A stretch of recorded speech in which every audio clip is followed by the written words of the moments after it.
मोदी जी, जहां आप एक तरफ योगी जी की इतनी बुराई करते हैं यूपी चुनाव पे, उन्होंने अब तो संसद में खड़े होकर कह दिया है कि सारे विधानसभा में खड़े होकर कह दिया कि हमने जितने भी अच्छे काम किए सब गिनवा दिए ना। आप देखिए, ये रंगा बिल्ला प्रॉपर्टी डीलर वाले जिन्होंने कुछ बनाने का काम नहीं करा है सिवाय बेचने के अलावा, इन्होंने सब कुछ देश में बेचा है और बेचने का ही ये काम कर रहे हैं। और मैं आपको बता दूं कि ये इनके यहाँ पर सभी प्रकार के प्लॉट्स, एयरपोर्ट, सरकारी संस्थान, इंश्योरेंस कंपनी, विधायक, petroleum, Lal Qila, railway station, विधायक और सांसद खरीदने व बेचने के लिए संपर्क करें रंगा बिल्ला प्रॉपर्टी डीलर पे। ये कहाँ पर है? ये है भैया आपका झूठ की दुकान, बुलेट ट्रेन रेलवे स्टेशन के पीछे, नेहरू डेवलपमेंट एरिया के पीछे, जुमला नगर, न्यू स्मार्ट सिटी। और फोन नंबर है इनका 420 420 420। मोदी, ये रंगा बिल्ला है कौन? ये रंगा बिल्ला है जी। देखिए, एक तो है रंगा, जो है वो तो आपको पता ही है कौन है। रंगा है अमित शाह और बिल्ला है नरेंद्र मोदी। रंगा बिल्ला प्रॉपर्टी डीलर वाले पूरे देश को बेचने में लगे हुए हैं। इन्हों की हालत इतनी खराब है कि सरकार से कहो ऑक्सीजन तो इन्हें सुनाई देता है आम का सीजन, इनसे बोलो बेड की शॉर्टेज तो इन्हें सुनाई देती है ब्रेड की शॉर्टेज। जैसे नहाते में इनके कान में पानी चला गया हूँ। भाई, योगी जी ने एक बात और कही है कि पहले यूपी के लोग कहीं भी जाते थे घबराते थे, बताने में डरते थे कि हम यूपी के हैं। हाँ। तो लोग शान से कह रहे हैं कि हम यूपी के हैं। हाँ, यूपी के हैं भैया, उनको सभी को पता है, क्योंकि यूपी सभी को पता है यूपी से आए हो। वो यूपी जो अपराध में नंबर 1, वो यूपी जहाँ बहन बेटी महिलाएं सुरक्षित नहीं, वो यूपी जहाँ के युवा सड़क पे बैठे हुए हैं, वो यूपी जहाँ 8 महीने का किसान सड़क पे बैठा हुआ है। आप उस यूपी से हैं तो हर कोई डरता है, हर कोई डरता है। अब नहीं डरते। अरे अब इसलिए नहीं, अब इसलिए नहीं डरते ना। अब तो ऐसा है कि जिस प्रदेश के मुख्यमंत्री गुंडे और बदमाश हो, वहाँ से कौन डरेगा? वहाँ का आदमी तो सीना चढ़ा करके कहता है मैं उत्तर प्रदेश से हूँ। हाँ, जानता है हमारे मुख्यमंत्री को? जानता है तू हमारे मुख्यमंत्री को? हमारा मुख्यमंत्री वो है जो संसद में खड़े होकर रो के दिखाता है। रोया है किसी का मुख्यमंत्री? हमारा मुख्यमंत्री रोया है? तो हो रहा है। हाँ, कहाँ हो रहा है विकास? विकास तो हो रहा है। कहाँ हो रहा है विकास? पहले जहाँ लोग डरते थे अब सीना चौड़ा करके बोल रहे हैं कि हम यूपी के। बलात्कार हो रहा है, ये इसको विकास कहती हो आप? हैं, आप इसको विकास कहती हो? नहीं, आपके पापा होते थे। अरे एक बात मुझे बताइए, कौन सा और किस जगह पे विकास हुआ है? अलीगढ़ का नाम बदल के आप हरिगढ़ कर दो हैं, और बेरोजगारी का नाम बदल के नौकरी रख दो तो क्या नौकरी मिल जाएगी आपको? कहाँ से पढ़ के आई हो आप? गुलामी को हटा रहे हैं। गुलामी को हटा रहे हैं। कौन सी गुलामी को हटा रहे हैं? आप गुलाम थी हैं? गुलाम अंग्रेजों ने रखा था, आप कहाँ गुलाम थी? नाम चेंज करके हटा रहे हैं ना गुलामी को। अच्छा, नाम चेंज करके गुलामी हट जाती है? तो आप ये बताइए, नाम चेंज करके कैसे गुलामी हटेगी, जरा हमें भी बताइए थोड़ा सा। वो तो सरकार कहती है। अलीगढ़ कर दिया था। अच्छा, अलीगढ़, अगर अलीगढ़ था तो मतलब आप ये समझिए गुलामी की जंजीरों में था, अंग्रेजों के राज में था, कैद था, है ना? अब हरिगढ़ हो गया तो शाहनवाज हुसैन जो भारतीय जनता पार्टी में, उनका नाम बदल के आप उनको गुलामी की जंजीर से आज़ाद क्यों नहीं कराते?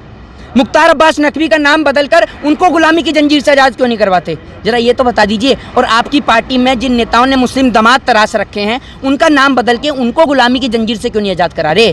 और आपने आज़ादी का ठेका ले रखा है। जब आज़ादी की लड़ाई लड़नी थी तब तो आप अंग्रेजों की दलाली और मुखबरी कर रहे थे। आज आपको याद आ गई है आज़ादी की?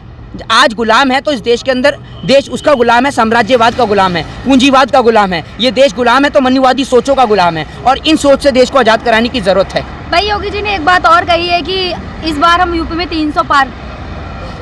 एक बात आपको बता दूं, आप 2 लिस्ट बना लीजिए। एक लिस्ट बना लीजिए उन देशों की जो गरीब हैं, जिन्हों के यहाँ पर रोटी की दिक्कत है, जहाँ खाने की दिक्कत है, जहाँ लोग भूखे सोते हैं। एक लिस्ट बना लीजिए जहाँ पर अत्यधिक मात्रा में आप ये देख लीजिए धर्म की राजनीति होती हो, धर्म होता हो, तो आप देख लीजिएगा ये दोनों देश वही मिलेंगे जहाँ पर धर्म की राजनीति होती है। भूखा वही देश मिलेगा जहाँ धर्म की राजनीति होती है, जहाँ पर हिंदू मुस्लिम की राजनीति होती है, जहाँ कास्ट और रिलीजन की राजनीति होती है। 90 लाख की, तकरीबन 90 लाख की जनसंख्या वाला ही देश है इजराइल, ठीक है? उस 90 लाख की जनसंख्या वाले इजराइल से 133 करोड़ वाली जनसंख्या वाला देश आज हथियार खरीदता है। हम अपने देश में जहाज नहीं बना सकते, हम अपने देश में परमाणु नहीं बना सकते, हम अपने देश में क्या नहीं बना सकते, लेकिन हमारे देश की सरकारें हमारे देश को पीछे करने का काम कर रही हैं। हमारे देश के नेता हिंदू मुस्लिम में उलझाए रखते हैं, तो हमारे देश के अंदर देश का युवा वैज्ञानिक कैसे बनेगा, डॉक्टर, IAS IPS कैसे बनेगा, जब हमारे देश में दारू के ठेके खुल रहे हों और स्कूल और सरकारी संस्थानों को बंद कर दिया गया हो। आप कह रहे हैं दारू के ठेके, वो तो इसीलिए सबसे ज्यादा टैक्स भी तो वही देते हैं ना।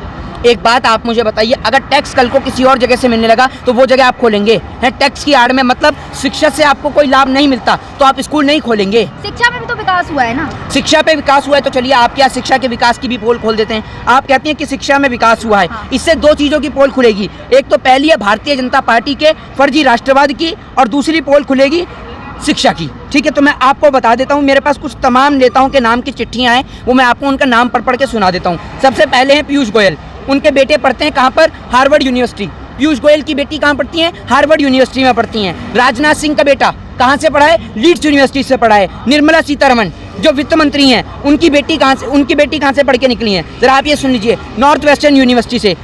एस जयशंकर का बेटा कहाँ से पढ़ा है? जॉर्ज टाउन यूनिवर्सिटी से। रविशंकर प्रसाद जो कानून मंत्री हैं, उनके बेटे कहाँ से पढ़ के निकले हैं? कॉर्नेल यूनिवर्सिटी से। और उनकी बेटी MSIT बॉस्टन यूनिवर्सिटी से। एक बात आप मुझे बताइए, देश की गरीब जनता के बच्चों को RSS, बजरंग दल है, सरकारी स्कूल में इतना पानी है ना, यूपी के जाइए स्कूलों की हालत क्या है आप देख लीजिए। पहले से तो डेवलप हुआ है ना। कहाँ डेवलप हुआ है? अगर डेवलप हुआ, सुनिए स्कूलों की हालत देखिए, अब देखिए, ये देख लीजिए, मेरे पास सभी नेताओं के नाम की चिट्ठी है, चाहे वो जितेंद्र सिंह हो, चाहे वो आपके हरदीप पुरी हो, चाहे फिर वो रविशंकर प्रसाद हो, डॉक्टर हर्षवर्धन हो, राजेंद्र सिंह शेखावत हो, सभी नेताओं के नाम की चिट्ठियां हैं मेरे पास में कि इनके बेटे और बेटियां कौन कौन सी यूनिवर्सिटी में पढ़ रही हैं। एक बात आप बताइए, अगर इतनी ही बेहतर शिक्षा है तो इनके बच्चे विदेश में क्यों पढ़ रहे हैं, और आप और हम और इस देश की गरीब जनता के बच्चे हिंदुस्तान में क्यों पढ़ रहे हैं? इसका मतलब ये है कि हिंदुस्तान में बेहतर शिक्षा नहीं मिलती, तभी तो आप अपने बच्चों को विदेश में पढ़ने के लिए भेज रहे हैं। बताइए, आज रक्षाबंधन का दिन है, मेरे भाई जो हैं वो आर्मी में भी हैं,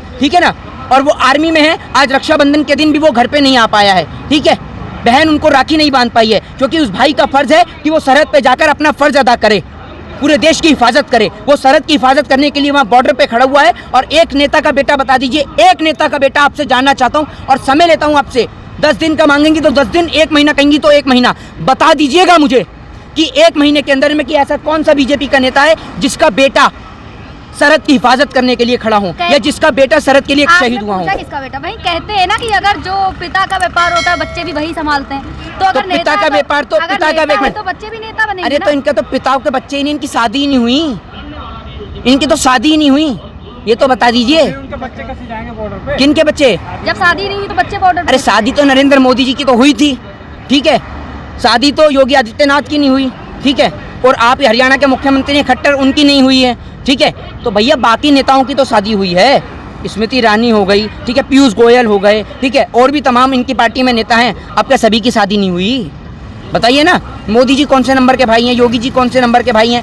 तो इनके घर परिवार में गिना दीजिए किसके बच्चे वहाँ सरहद की हिफाजत के लिए गए हुए हैं, बता दीजिए ना, तो बता दीजिएगा पता करके कि कौन सा राजनेता। चलिए राजनेता छोड़िए, क्रिकेटर बता दीजिए, है कोई ऐसा क्रिकेटर?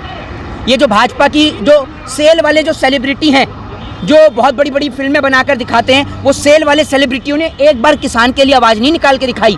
जो कोई पंजाब से बताता है, कोई गेहूं की कटाई के लिए पहुंचता है, वो कहाँ गए सारे गेहूं की कटाई करने वाले?